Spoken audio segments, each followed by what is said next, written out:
Do you think that these new sanctions were significant this week? They potentially are significant. The United States does not buy Russian oil or gas. It's energy self-sufficient.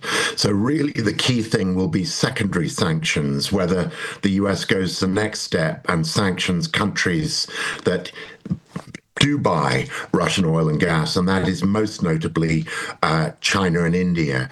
And last week, the Indian stock market showed some dramatic fluctuations as companies which were engaged in those Russian oil and gas purchases took a hit to their stock price.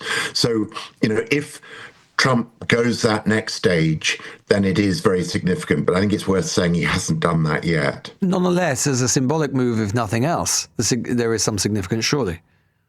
Yeah, no, there is. I mean, it's finally it seems that he's sort of falling in with those who've urged him from the very beginning to recognize the Russian invasion for what it was, a blatant invasion, unwarranted interference in Ukrainian sovereignty, an attempt to, dismantle a country, a neighbor, and, a brutal war. So, finally, that kind of realization does seem to be dawning on him.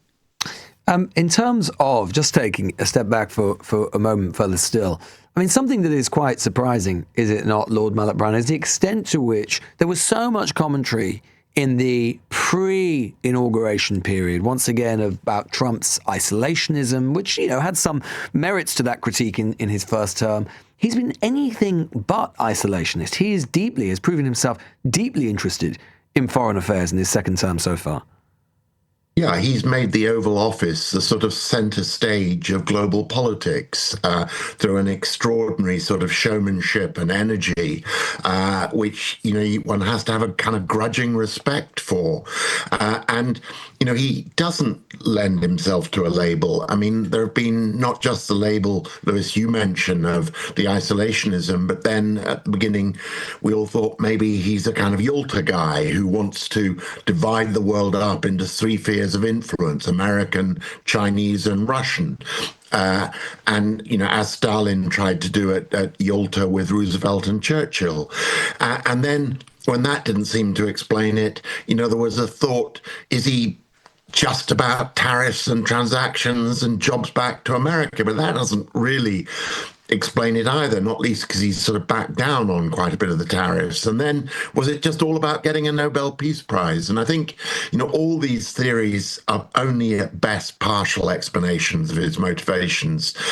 Ultimately, this is what he always was, a New York deal guy who is always looking for a deal, and he's applying that to peacemaking. And, he is running up against the limits of real estate deal making as a strategy for peacemaking, because so far the record's pretty mixed. I wonder what your thoughts are, Lord Malloch-Brown, on where the government has found itself in terms of the division between Washington and Beijing. Because although the China spy trial story is very complicated and for reasons of that complexity, I think, has only to some extent ignited on the domestic Westminster political stage. But nonetheless, it does advert, doesn't it, to a fissure and a problem that Britain finds itself in, which Keir Starmer's government has been trying to kind of expertly sort of dance around, which is the division between Beijing and Washington, and more often than not being forced to choose between them.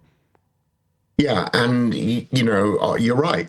I mean, the Brits are trying to walk that thin line, and not just Starmer, but, the Tory governments that preceded him as well, who have, had much more difficult with their own backbench on this than Starmer does on this particular issue. But, the truth is, it's a tricky one, because these two superpowers are going into a posture of real hostility towards each other. You can't go to Washington and find anybody, Democrat or Republican, who has a nice thing to say about China. And yet, the reality is our economies are deeply interrelated and interdependent, and it's just not, frankly, plausible in the eyes of many to imagine that you can disengage the two economies disentangle them as Washington is demanding. So, we are condemned to a tightrope, which inevitably, as the China spy scandal shows, we repeatedly fall off. Do you think the government is handling that well? Look, this isn't a government which is handling anything very well. It struggles to get even the simplest sort of political maneuver right. So, I think it's struggled. But, this was not one of the easier curveballs it's had thrown at it. So you believe that it's mishandled the China spy trial case? It's not done a great job. I don't think its fundamental position of saying that China is both a competitor and a threat and a necessary trading partner is wrong. I think that's the right reading of the situation. But it has certainly, made incredibly heavy weather out of something that probably could have been more deftly dealt with at the beginning, and where, frankly, there is no excuse for it not having gone to trial. You think there is no excuse? So the government's explanations, in your view, are hollow, which they say that this is about the Conservative government previously, and this is about what Conservative ministers designated or didn't fail to designate to China, that is just vacuous. Look, you can trade with a country which is still trying to steal your secrets, and that's what was happening with China. And when British nationals allegedly conspire and engage in helping China steal those secrets, they should feel the full force of the law. Do you think the government is misleading the public then? I don't think the government's, I'm not sure whether the government's misleading the public. It just struggles to say things straightforwardly. It's just so torn and riven by, political disputes that it struggles with getting the simplest statement correct. And, the number two the deputy national security advisor, the civil servant who was hung out to dry on this one, his statements quoted from essentially the Labour Party manifesto, but, failed to sort of drive the nail home that, what these guys did was threatening to British interests. And you think the Deputy National Security Advisor has been hung out to dry by the government? Well, I think, hung out to dry. Yes, but as I say, he's part of he's an official serving a government which simply seems unable to get its act straight on a pretty straightforward political issue. And just finally, just returning to Ukraine briefly, we've obviously had a great deal, you used the word yourself, Lord Malloch-Brown, showmanship from the White House, from the Trump administration. The Oval Office has become this kind of arena of international politics, as you advert to.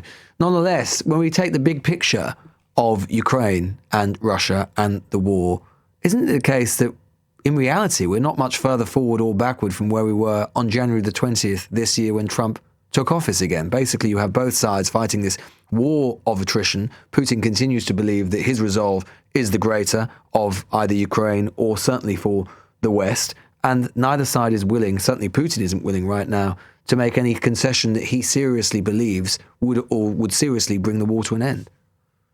No, look, this is a situation where, in truth, the two sides remain, far apart from a deal. And this is where the sort of lens of New York real estate deal maker, doesn't really help Trump get there. He's not sort of understood the long historical roots to this of a Russia that has never accepted Ukraine's sovereign independence as a nation. It sees it as an extension of Russia, and Ukraine's equal determination to escape what it sees as a colonial past and to be that independent nation.